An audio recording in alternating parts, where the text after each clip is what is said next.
A warm welcome to this experience of reflecting together experiences of fundamental and lifelong significance, especially for the youth, both within the Christian community and the wider society. The focus in this video is on spouse selection.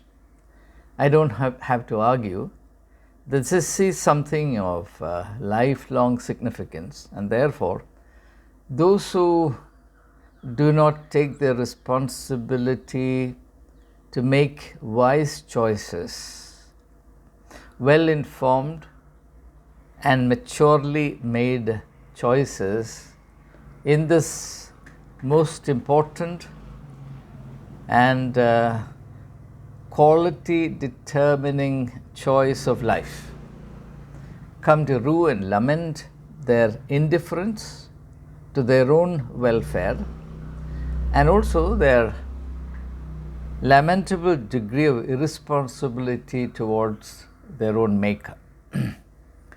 As a marker to this thought, let me read a verse from the second letter to Corinthians chapter 6 verse 14. It reads as follows: "Do not be unequally yoked with unbelievers, for what partnership has righteousness with lawlessness?" Do not be unequally yoked with unbelievers. Now, traditionally, this text has been read and interpreted to mean that Christians should marry only Christians. Surely, it's an advantage to be able to share a faith or faith tradition and the discipline thereof. But it is naive and certainly not true to facts that everyone within the Christian fold is a believer. So, it's no longer possible under the present circumstances, particularly in the world in which young people are living today, to read this text purely in a parochial or communal sense.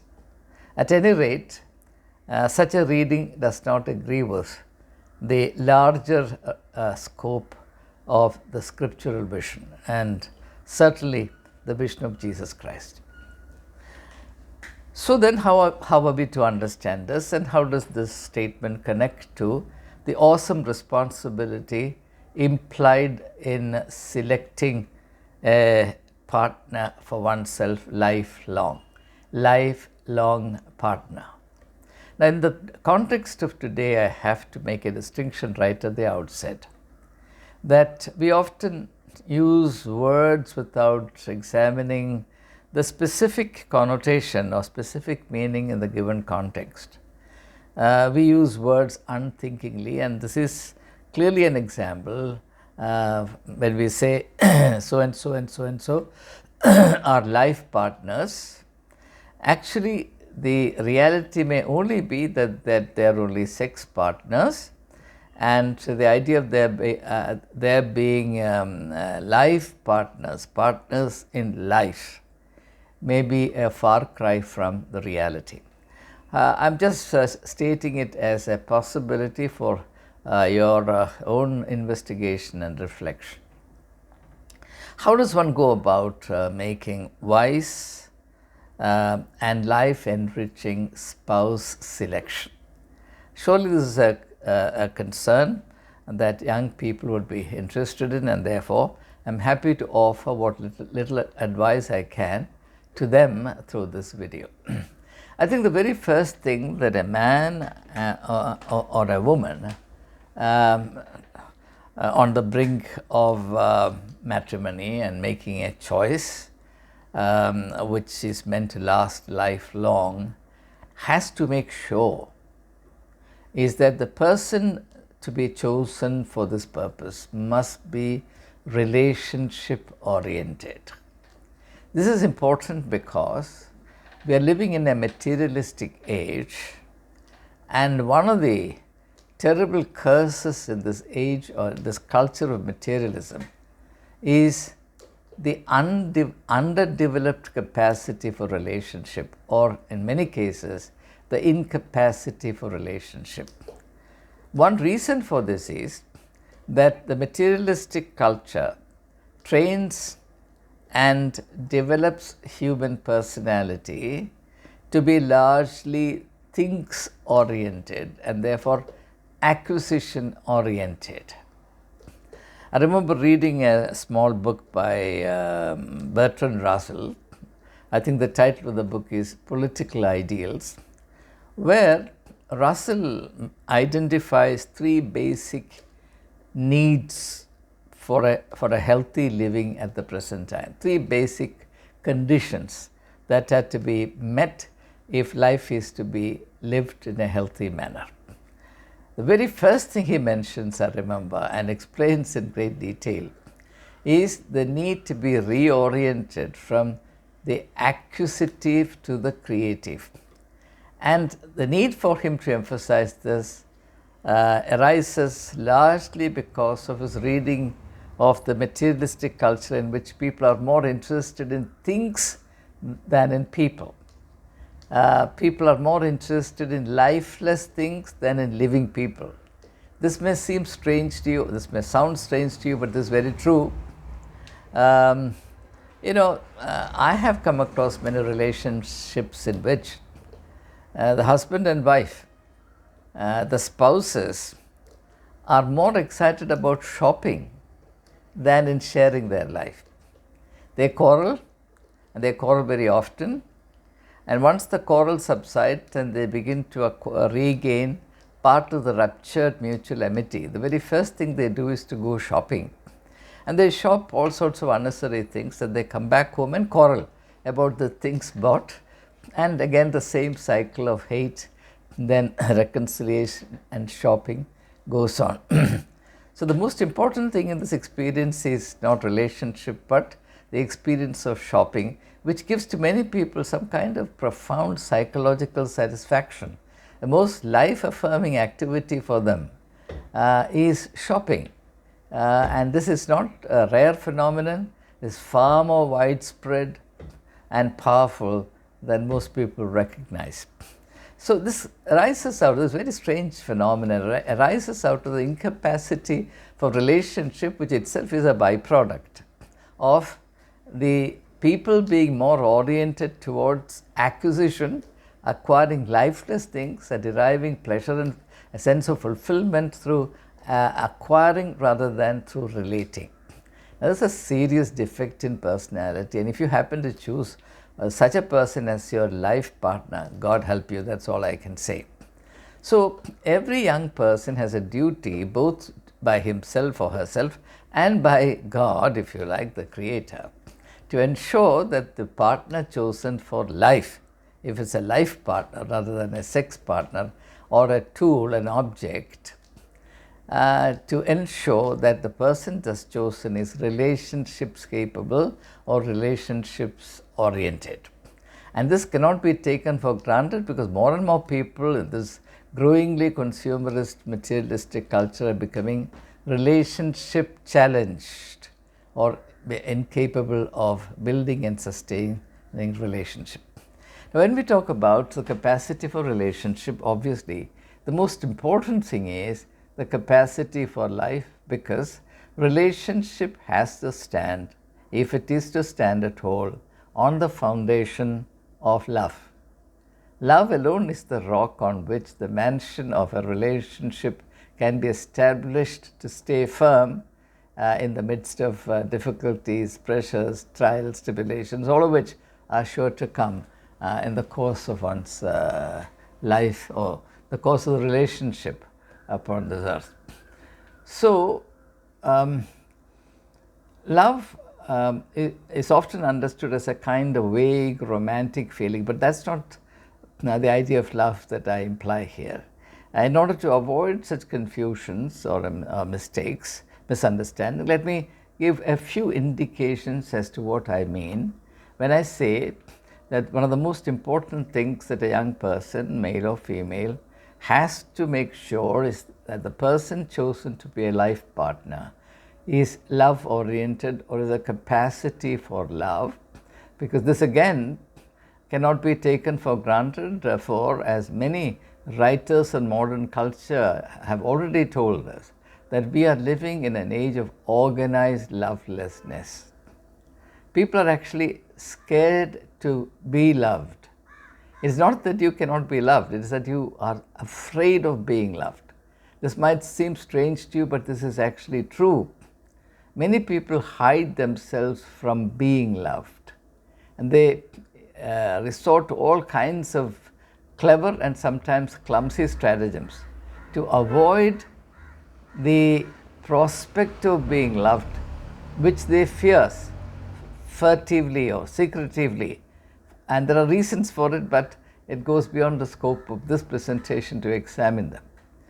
It's a harsh reality that many people are afraid to be loved. And again, if you happen to be coupled with one such, you don't need any description of hell, or you don't have to wait till you die and reach somewhere else to experience hell. You can have a full measure of it here upon earth itself. So make sure that the person is oriented towards love of the living rather than love of the lifeless, which is love of material objects, as in the case of the passion with which people shop these days.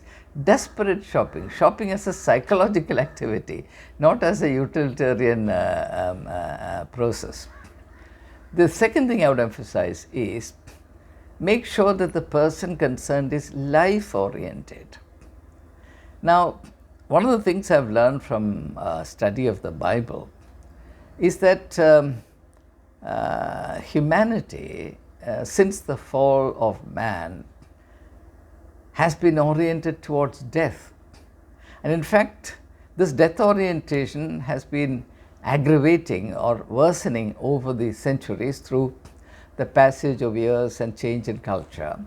And with the advent and intensification of the materialistic culture, the death orientation of human nature has become extremely acute. In fact, there is a technical word for it, and that is necrophilic culture.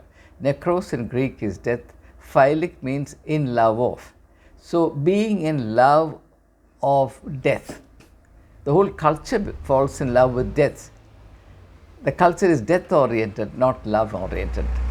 And I have already alluded to the evidence for it, that people fall more readily in love with lifeless objects than with living human beings. It's an aspect of the death orientation that the present culture has induced into human nature. So this is something that one has to be particularly careful about. It's not too difficult to ascertain if a person is life-oriented or death-oriented. For example, if a person is death-oriented, that person will be perversely negative. It will be very hard to extract an yes, especially to things meaningful, sensible, positive and joyful from that person.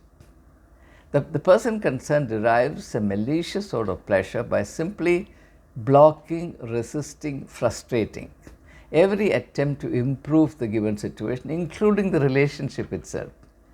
If you make an attempt sincerely to improve the relationship with such a person, you will find that person behaving in all sorts of strange ways. The net result will be that your attempt will be frustrated, and such people, the master craftswomen of negativity, know 1,000 arts by which your attempts to improve the relationship with such individuals are frustrated, routinely frustrated, and you end up finally completely bruised and broken, and you give up. Unfortunately, that is a great disservice you do to yourself, but you are left with no option but to give up for the simple reason that you cannot extract oil from a piece of rock. So this is another reason, another concern that young people should have in mind. The third thing, the fourth aspect that I emphasize is what I call, in somewhat poetic language, if you don't mind, the generosity of the spirit. What do I mean by generosity of spirit? The joy in giving. People who are perverse, people who are negative, people who are death-oriented have a perverse delight in withholding everything. They want to lead a secretive life, though they enter into a union in which, in the biblical language, the man and the woman become one flesh. They rebel against this idea and instead lead a secretive life within this relationship in which holding anything back from the other is actually a sin against the very spirit of love, because it ruins the spirit of love through which two individuals become a living whole, or ought to become a living whole. To hold anything back is an act of subversion, though the persons who do it may not realize it so.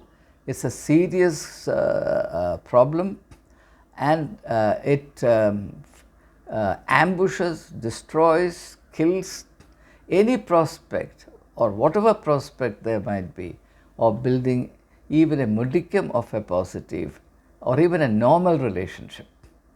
And a greater punishment a person cannot bring upon himself than being coupled with such a person. So make sure that the spouse or the partner that you're going to select is a person who is relationship oriented. To be relationship oriented, a person has to have a capacity for love, and a person who scorns love or who is afraid of love cannot enter into and sustain a relationship. Make sure that the person is not things oriented but people oriented, is life oriented, not death oriented, and above all has this generosity of the spirit or the joy in giving, rather than the secret and the malicious delight in withholding oneself from a relationship and leading a secretive life, which ruins the entire relationship. Many people endure that curse lifelong, but that doesn't mean that that's the norm, or that enduring it in a spirit of sacrifice conforms to the will of God. I am someone who advocates that it's far better, far more honest, far more sane to break away from such a relationship than to ruin one's life by holding on to such an arrangement. So, if these conditions are obtained, then the possibility of creating a relationship in which both the male and the female, the husband and wife, the man and the woman, enter into a normative relationship in which they grow up together as one being. As I said, love is the experience in which two individuals now constitute a living whole. I cannot put it any better than that. Man-woman relationship, a healthy man-woman relationship, a relationship oriented to love and life, is one in which two individuals together constitute a living whole. And it is not an easy goal to attain. It should not be taken for granted. The fact that at a certain point in life you feel strongly towards each other, which could well be a hormonal rush, doesn't mean a thing. And many people get carried away by this and come to the fallacious conclusion that you are made for each other, and they come to grief soon enough. May that not happen to you. So, the real safeguard of a healthy relationship, or what keeps a relationship healthy and robust, is the willingness of the husband and wife, the man and woman, to grow up together as a new being, as a new whole of life, WHOLE, a new being of love, together constituting one living whole. Now, every relationship, therefore, must be understood as a seed. You begin virtually at ground zero. Your first day is ground zero. And from that day onwards, the man and the woman, the husband and wife, must commit themselves to growing up together. What they have inherited from God, what they have received from God, is a seed of a relationship. It's not a ready-made relationship. It doesn't have to be argued. It's so obvious. It's a seed. Now, if I may use the simile or the parable that Jesus taught, the parable of the mustard seed. The seed must sprout and grow and grow and grow until its branches reach and cover the whole world. That's the scope of a relationship. A relationship in which the man and the woman do not grow up together. A relationship which is characterized by stagnation is good enough only to breed intensifying resentment, frustration, and bitterness. And man-woman relationships break down increasingly in our times because this particular principle is not understood. If you don't grow up together, what happens is that you take each other for granted, and no one wants to be taken for granted. And therefore, this very arrangement in which it cannot be hidden that you are taking the other for granted, and it is never unclear to the other person that he or she is being taken for granted, necessarily breeds a world of intensifying, increasing resentment. It is difficult to endure it for long.